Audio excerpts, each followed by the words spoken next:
బీజీటీలో last test match, Sydney వేదికగా ఆస్ట్రేలియాతో జరుగుతున్న last test match, all important crucial match లో team India మరి కొంతవరకు డేంజర్ ఎండ్లో నిలిచింది. డే 2 కంప్లీట్ అయ్యేసరికి మనం నిన్న చెప్పుకున్నాం, తొలి 2 సెక్షన్లోనే ఆస్ట్రేలియాని ఆల్అౌట్ చేయాలని. అలాగే చేసింది. సంథింగ్ హ్యాపీ అబౌట్ డే 2, ఎందుకంటే రోహిత్ శర్మ రిటైర్మెంట్ అయితే ఇవ్వటం లేదంట. ఫామ్లో లేడు, రన్స్ రావటం లేదు అని టీం కోసం సాక్రిఫైస్ చేసి మ్యాచ్కి సైడ్ ఆన్ అయ్యాడు, అంతవరకే. అలానే జస్మిత్ బుమ్రాకి ఇంజురీ కన్సర్న్స్తో సెకండ్ సెక్షన్లో అసలు బౌలింగే చేయలేదు. ఫస్ట్ సెక్షన్లో కూడా అన్ని ఎక్కువ ఓవర్లేం బౌలింగ్ చేయలేదు. బుమ్రా ఆఫ్ ద ఫీల్డ్లోనే ఉన్నాడు. తెలుగోడు మన నితీష్ కుమార్ రెడ్డి 2 క్రూషియల్ వికెట్స్ అయితే తీశాడు. అలాగే జస్మిత్ బుమ్రా ఫీల్డ్లో లేకపోయినా తెలుగు కుర్రాడైన నితీష్ కుమార్ రెడ్డి 2 క్రూషియల్ వికెట్స్ అయితే తీశాడు. మెయిన్లీ జస్మిత్ బుమ్రా లేని లోటు మన పేస్ ట్రైమ్ అయితే ఎక్కడా కూడా చూపించలేదు. అయితే ఎంటర్టైన్మెంట్ డే 2లో సూపర్ అని చెప్పుకోవచ్చు. అలానే main important thing, Virat Kohli చాలా ఏళ్ల తర్వాత టెస్ట్ కెప్టెన్సీ చేశాడు. అలాగే ఫీల్డింగ్ సెటప్ అయితే ఆల్ట్రా అగ్రెషన్ మోడ్లో ఫీల్డ్ సెటప్ చేశాడు. విరాట్ కోహ్లీ చేసిన bowling changes exactly super, absolutely spot on. ప్రతి బౌలర్ వచ్చాడు, వికెట్లు తీశాడు. ఇక తర్వాత క్యాచెస్ ఇన్స్ ద మ్యాచెస్ మనకు తెలిసిందే. మ్యాచ్లో ప్రతి ఫీల్డర్ కూడా స్పాట్ ఆన్ అని చెప్పుకోవచ్చు. మెయిన్లీ కేఎల్ అయితే అవుట్ స్టాండింగ్ ఫీల్డ్ అని చెప్పుకోవచ్చు. 4 క్యాచ్లు అయితే టెరిఫిక్ క్యాచ్లు అందుకున్నాడు. బుమ్రాకి ఇంజురీ అయింది ఎలా అనుకున్న టైంలో సిరాజ్ కీ రోల్ ప్లే చేస్తే నితీష్ కుమార్ రెడ్డి, ప్రసిద్ధ్ కృష్ణ లిటరల్లీ చితక్ కొట్టేశారు. సో ఓవరాల్గా ఆస్ట్రేలియా మొదటి ఇన్నింగ్స్లో 181 పరుగులకే ఆల్అౌట్ అయింది. అయితే ఇండియన్ పేస్ని ఎదుర్కొని వెబ్స్టర్ కొట్టేశాడు. క్లియర్ డామినెన్స్ చూపిస్తూ 57 పరుగులతో క్రూషియల్ నాకాడి టాప్ స్కోరర్గా నిలిచాడు. ఇండియాకి 4 పరుగుల తొలి ఇన్నింగ్స్ ఆధిక్యం అయితే దక్కింది. అలాగే సెకండ్ ఇన్నింగ్స్ స్టార్ట్ చేసింది. ఆల్ట్రా అగ్రెషన్ మోడ్లో బ్యాటింగ్ అయితే చేసింది డే 2లో. అలాగే డే 2 కంప్లీట్ అయ్యేసరికి 141 పరుగులు చేసి 6 వికెట్లుగా నిలిచింది. రిషబ్ పంత్ ఫస్ట్ ఇన్నింగ్స్లో ఎన్ని దెబ్బలు తిన్నాడో, ఎవరెవరు కొట్టారో అందరిని గుర్తుపెట్టుకున్నాడు అనుకుంటా. లిటరల్లీ ఇచ్చి పడేశాడు, ఒక్కొక్కరిని ఉతికి పారేశాడు. మెయిన్లీ వెబ్స్టర్ని అయితే మాత్రం వేరే లెవెల్లో కొట్టాడని చెప్పుకోవచ్చు. అలానే మిచిల్ స్టార్క్ని 6లతో వీరంగం చేపించాడు. అలానే జైస్వాల్ కూడా మొదటి ఓవర్లోనే మిచిల్ స్టార్క్ 4 4లు కొట్టి టీమిండియా యొక్క ఇంటెన్షన్ ఏందనేది తొలి నుండే చూపించాడు. అయితే ఓవరాల్గా డే 2లో ఏం జరిగిందంటే, డే 1లో టీమిండియా 185 పరుగులకి ఆల్అౌట్ అయింది. ఓవర్ నైట్ స్కోర్ 9 పరుగులు 1 వికెట్తో డే 2ని స్టార్ట్ చేసింది ఆస్ట్రేలియా. ఫస్ట్ సెక్షన్లో ఇండియన్ బౌలర్స్ కంప్లీట్ డామినెన్స్ అయితే చూపించారు. ఈగర్లీ వెయిట్ చేస్తాం జస్మిత్ బుమ్రా, శామ్ కాంటస్ ఫైట్ ఎలా ఉండబోతుందని. బట్ వికెట్ మాత్రం మహమ్మద్ సిరాజ్కే ఎర్లీగానే దక్కింది. ఇనిషియల్ నుండే సిరాజ్ అవుట్ స్టాండింగ్ పర్ఫార్మెన్స్ అయితే చూపించాడు డే 2లో. ఈ సిరీస్లో ఏది మిస్ అయిందో సిరాజ్ నుంచి దాన్ని ఈ సిరీస్లో అయితే చూపించాడు. ఆస్ట్రేలియాలో రిమైనింగ్ పిచ్చెస్కి ఇక్కడ సిడ్నీ పిచ్కి కొంచెం డిఫరెన్స్ ఉంది. ఇక్కడ ఎక్స్ట్రా బౌన్స్ అవుతుంది 6 సెంటీమీటర్స్. టీమిండియా పేస్ అయితే దాన్ని ఎగ్జాక్ట్గా యూటిలైజ్ చేసుకుంది. మెయిన్లీ ఫస్ట్ సెక్షన్లో అందుకే స్పాట్ ఆన్ అయ్యారని చెప్పుకోవచ్చు. ప్రసిద్ధ్ కృష్ణ బౌలర్ని ఎందుకు తీసుకున్నారా, సెలక్షన్లో తప్పు జరిగిందేమో అని అనుకున్నాం. థర్డ్ ఫ్రంట్ లైన్ బౌలర్ లేడే అనుకున్నాం. But Prasidh Krishna before lunch ఒక మ్యాజిక్ చేశాడు. సో అది వీడియోలోకి వెళ్ళే కొద్దీ మీకే తెలుస్తుంది. 2 పరుగులు చేసిన లబుషేన్ని బుమ్రా ఇనిషియల్గానే అవుట్ చేశాడు. అలానే తర్వాత డిఎస్పి సిరాజ్ ఫస్ట్ స్పెల్లోనే ఫైర్ బౌలింగ్ అయితే చేశాడు. ప్రతి బంతి వికెట్ పడేలా బౌలింగ్ చేశాడని చెప్పుకోవచ్చు. 1 ఓవర్లోనే డబుల్ వికెట్ బ్రేక్ త్రూ అయితే అందించాడు. ఐ థింక్ ఇన్నింగ్స్ 12th ఓవర్లో అనుకుంటా. సెకండ్ బంతికి 23 పరుగులు చేసిన శామ్ కాంటాస్ను అవుట్ చేశాడు. ఇక తర్వాత 4th బంతికి హెడేక్ అయిన ట్రావిస్ హెడ్ను అవుట్ చేయడంతో ఒక్కసారిగా ఆస్ట్రేలియా కంప్లీట్గా బ్యాక్ ఫుట్లోకి వెళ్ళిపోయింది. దీంతో ఆస్ట్రేలియా 39 పరుగులకే 4 కీ వికెట్స్ అని కోల్పోయింది. 100 పరుగుల్లో ఆస్ట్రేలియా ఆల్అౌట్ చేయొచ్చు అనుకుని ఎక్స్పెక్ట్ చేసాం. But Sydney hero local boy Steve Smith extremely well నాకైతే ఆడాడు. డెబ్యూ ఆల్రౌండర్ అయిన వెబ్స్టర్తో కలిసి లిటరల్లీ స్పాట్ ఆన్ ఇద్దరని చెప్పుకోవచ్చు. అంతేకాక Bumrah, Siraj first spell complete అయ్యాక ప్రసిద్ధ్ కృష్ణ బౌలింగ్కి వచ్చాడు. అంత ఎఫెక్టివ్గా కనిపించలేదు. మెయిన్లీ రన్స్ అయితే బాగా లీక్ చేశాడు. స్టీవ్ స్మిత్ చెలరేగిపోయాడు. చాలా పాజిటివ్ ఇంటెంట్తో బ్యాటింగ్ అయితే చేశాడు. అలానే నితీష్ కుమార్ రెడ్డి కూడా పరుగులు లీక్ చేశాడు.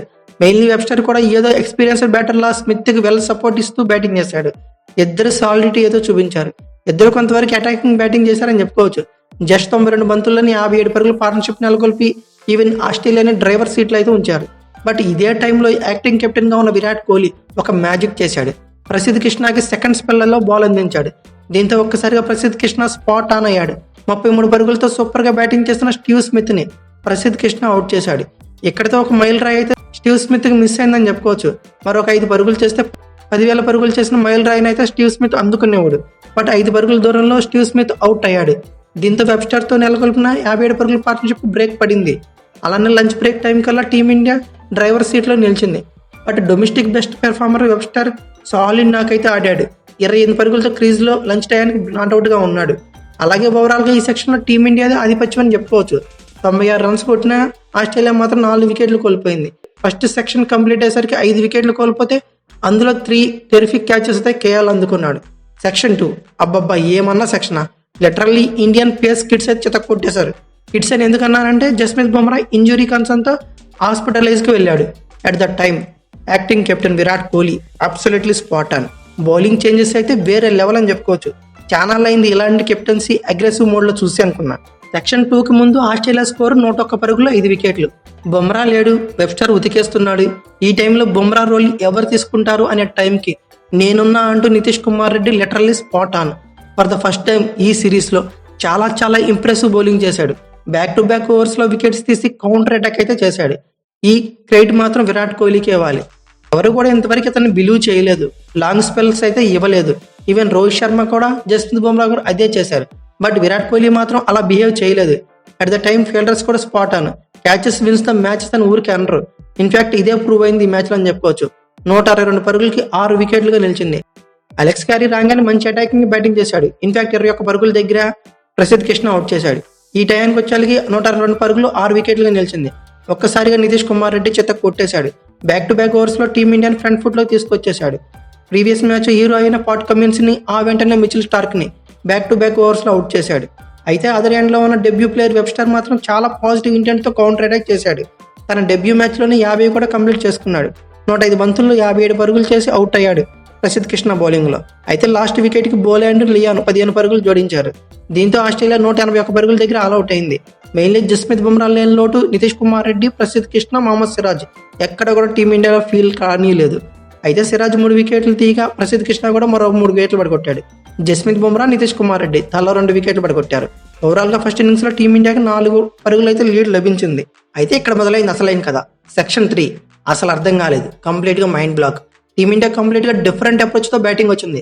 In fact Gautam Gambhir clear indication ఇచ్చినట్లు ఉన్నాడు. తొలి ఇన్నింగ్స్లో ఎంత డిఫెన్సివ్ మోడ్లో బ్యాటింగ్ చేశారో 100% ఆపోజిట్ అప్రోచ్తో ఉతికి ఆరేయండి అని అదే చేసి చూపించారు. తొలి ఓవర్లోనే జైస్వాల్ ఏకంగా మిచిల్ స్టార్క్ 4 4 కొట్టాడు. తన ఇంటెన్షన్ ఏందనేది క్లియర్ కట్గా అర్థమయ్యేలా చూపించాడు. అదర్ ఎండ్లో కేఎల్ కూడా చాలా అటాకింగ్గా బ్యాటింగ్ చేశాడు. కేఎల్, జైస్వాల్ ఇద్దరు అటాకింగ్ బ్యాటింగ్ చేసి 7 ఓవర్లోనే 40 రన్స్ కూడా కొట్టారు. మంచి రిథంలో బ్యాటింగ్ చేస్తున్నారు, ఇలా ఓపెనింగ్ జోడీ నడుస్తుంది అనుకున్న టైంలో బోలాండ్ ఆసీస్కి ఇంపార్టెంట్ బ్రేక్ అయితే అందించాడు. మరొకసారి ఈ ఇన్నింగ్స్లో కొరకరాని కొయ్యిలాగా నిలిచాడు. 20 బంతుల్లోనే 13 పరుగులు చేసిన కేఎల్ని బోలాండ్ అవుట్ చేశాడు. 2 ఓవర్ల గ్యాప్లోనే ఆ బోలాండే మరొకసారి బ్రేక్ కూడా అందించాడు. 35 బంతుల్లో 22 పరుగులు చేసిన జైస్వాల్ని కూడా అవుట్ చేశాడు.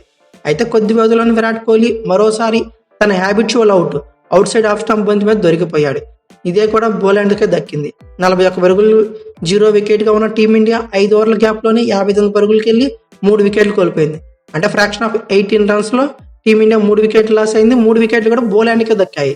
ఇక next batter Rishabh Pant. Third సెక్షన్లో స్పాట్ అండ్ రిషబ్ పంత్ అని చెప్పవచ్చు. తొలి బంతికే 6 కొట్టి తన ఇంటెన్షన్ క్లియర్ కట్గా చూపించాడు. 6తో షాట్ చేసిన పంత్ తర్వాత పాట్ కమిన్స్ని, మిచిల్ స్టార్క్ని అదే ట్రీట్మెంట్ అయితే తొలి ఇన్నింగ్స్లో తన బాడీ మీద కొట్టిన ప్రతి బౌలర్ను గుర్తుపెట్టుకుని ఈ ఇన్నింగ్స్లో చుక్కలు చూపించాడు. అదర్ ఎండ్లో ఉన్న శుభ్మాన్ గిల్ 13 పరుగులు చేసి భారీ షాట్కి ప్రయత్నించి అవుట్ అయ్యాడు. ఇతను పాట్ కమిన్స్ దొరికాడు. అయితే తన ఇంటెన్షన్ మాత్రం మార్చుకోలేదు. డెబ్యూ ప్లేయర్ వెబ్స్టర్ని టార్గెట్ చేసి పంత్ చెత్త కొట్టేశాడు, ఉతికి ఆరేశాడు. వెబ్స్టర్ బౌలింగ్లో ఒక హ్యాట్రిక్ 4లు కొట్టాడు అనుకుంటా.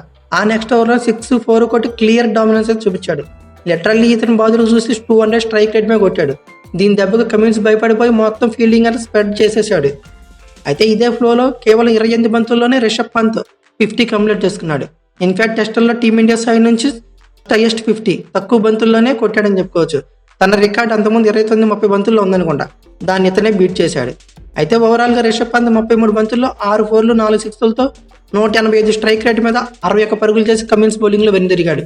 వెంటనే నితీష్ కుమార్ రెడ్డి కూడా అటాకింగ్ షాట్ ప్రయత్నించి 4 రన్స్ కొట్టి బోలాండ్ బౌలింగ్లో వెనుదిరిగాడు. దీంతో టీమిండియా 129 పరుగుల దగ్గర 6 వికెట్లుగా నిలిచింది.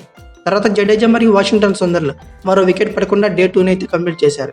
ఇన్ఫాక్ట్ వాషింగ్టన్ సుందర్ ఒక క్యాచ్ ఇచ్చాడు, స్టీవ్ స్మిత్ దాన్ని నేల పాలు చేశాడు. దీంతో మరో వికెట్ అయితే పడలేదు. జడేజా 8 పరుగులు, వాషింగ్టన్ సుందర్ 6 పరుగులతో ఇద్దరు డే 2 కంప్లీట్ చేసరికి నాట్అవుట్గా ఉన్నారు. ఓవరాల్గా టీమిండియా సెకండ్ ఇన్నింగ్స్లో 141 పరుగులు చేసి 6 వికెట్లుగా నిలిచింది. ఇండియాకి లీడ్తో కలిపి 145 పరుగులు లీడ్ అయితే లభించింది. ఆస్ట్రేలియా బౌలర్స్లో స్కాట్ బోలాండ్ మళ్ళీ చెలరేగిపోయాడు. 31 పరుగులు ఇచ్చి 4 వికెట్లు దిగా పాట్ కమిన్స్ మరియు వెబ్స్టర్లు తలా వికెట్ పడగొట్టారు. అయితే తక్కువ పరుగులే ఉన్నాయి, టీమిండియా గెలిచే ఛాన్సెస్ ఉన్నాయా అంటే ఖచ్చితంగా ఉన్నాయని చెప్పుకోవచ్చు. అయితే డే 3లో టీమిండియా ఏం చేయాలంటే తొందరగా గెలవాలంటే మాత్రం తొలి సెక్షన్లో మరియు సెకండ్ సెక్షన్ కొంతవరకైనా వీళ్ళు బ్యాటింగ్ చేయాలి. అలాగే అంటే ఒక 35 నుండి 40 ఓవర్స్ బ్యాటింగ్ చేసి ఒక 230 నుంచి 250 పరుగులు టార్గెట్ని అయితే వాళ్ళ ముందు ఉంచాలి. అంత లేకపోయినా పర్లేదు, ఒక 220 వరకు టార్గెట్ ఉంచాలి. ఎందుకంటే పిచ్ మరీ భయంకరంగా ఉంది. అంటే రాను రాను సన్ రైజ్ చేయాలి కొద్దీ ఇంకా క్రాక్స్ ఓపెన్ అవుతాయి అంట, ఇంకా కష్టంగా మారుతుంది పిచ్ అంటున్నారు. సో దీన్ని బట్టి 220 నుంచి 240 పరుగులు టార్గెట్ వాళ్ళ ముందు ఉంచితే చాలు అనుకుంటున్నా. మీరేమనుకుంటున్నారు ఖచ్చితంగా కామెంట్ బాక్స్లో పిన్ చేయండి. అలాగే ఈ వీడియో కనుక మీకు నచ్చితే like, share, comment plus subscribe చేసుకోండి. అలాగే పక్కనే ఉన్న బెల్ ఐకాన్ నొక్కడం మాత్రం మర్చిపోకండి. Thank you for watching. Have a nice day.